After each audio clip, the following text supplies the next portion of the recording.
Hey, it's lunchtime. Let's go to the buffet.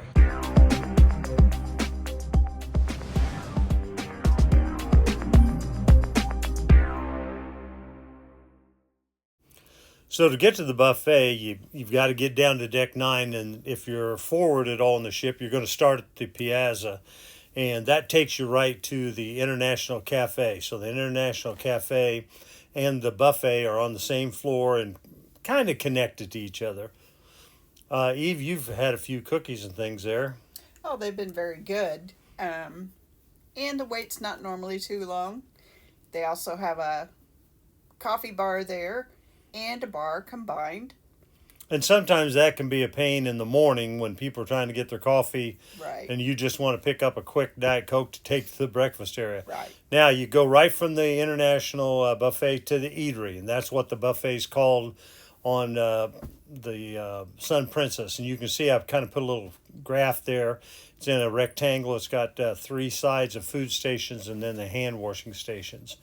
So there's really nice seating area, and then you've got all these stations to the right. You can see they're all dished out ahead of time, put in portions for you. That's good and bad, depends on if you only like a few things in there. I mean, some of the fruits, for example, I don't like any of the melon, so where I would normally just get the fruit, now I got to get it all and just pick out the melon. And here you have the Mongolian area where allow you to choose what you want, and then they'll heat it up for you in a bowl, and it's obviously pretty good. There are normally a lot of crowds there.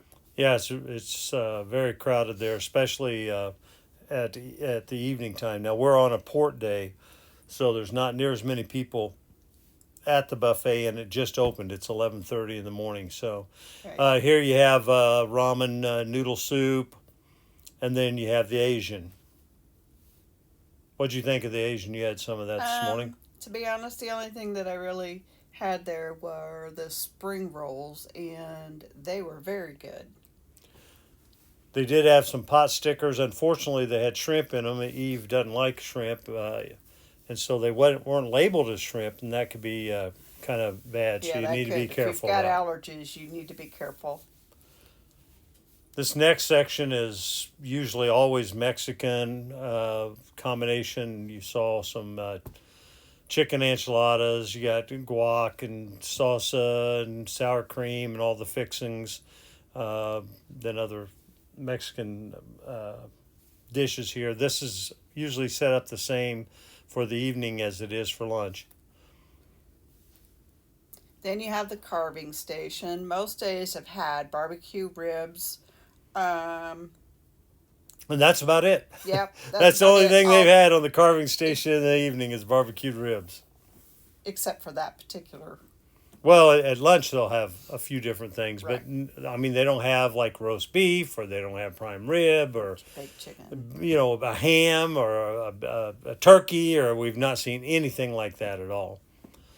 They have a nice salad bar here. Again, it's they serve it to you, and that'll rotate a little bit each day on what toppings they have, and between night and the lunch as well.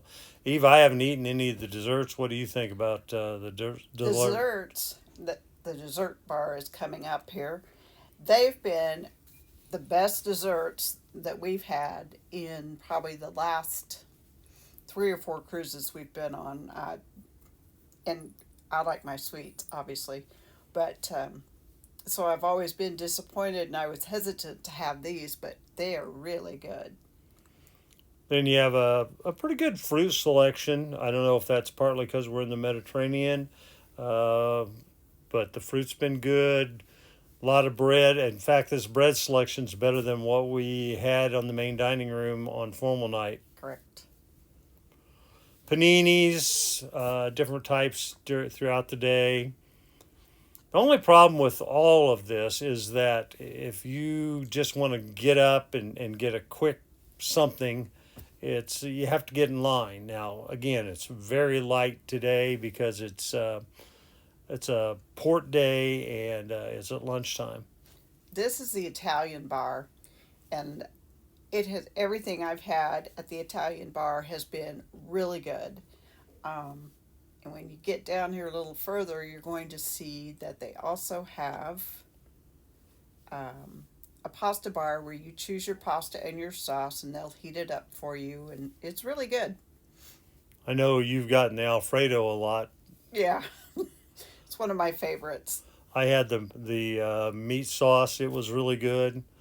So, and it's usually not too bad of a wait there. They have actually two stations to cook the pasta. Right. And they can each do about four at the same time. So it's been good. This part I've not eaten off of at all. I have. The items that are here remind me a little bit of breakfast. Um, it's a flatbread with different toppings on it, and this is their potato bar. Um, and then they have a small carving station there. So that's pretty much it for what the buffet looks like. There are a lot of items. Now, I wanted to give you an idea. This is breakfast, and we're not really looking at the food, but I wanted to give you an idea of how the traffic flowed. This was not even a real crowded day, but still a lot of people. Here's where you get your omelets and fried eggs, Right. and that area can That one can back back up. up. Seating can be a problem at breakfast time is really the main time that we've seen a problem with the seating. But part of that is because it's been cool outside and people haven't been able to go out and sit, because right next to the eatery on both sides is this large outdoor seating area, which on warm days is great, and when you're in the Caribbean, this is going to be great. And then they also have, this is also on deck 9 right next to the eatery, place another bar, pizza, they have hamburgers, hot dogs, all that different stuff. So that'll give you an idea of what the buffet's like. Remember, if you enjoy these videos, to push the like button. Make sure you hit subscribe. We really appreciate you watching our channel. And remember, the only trip you're going to regret is the one you don't take. Thanks.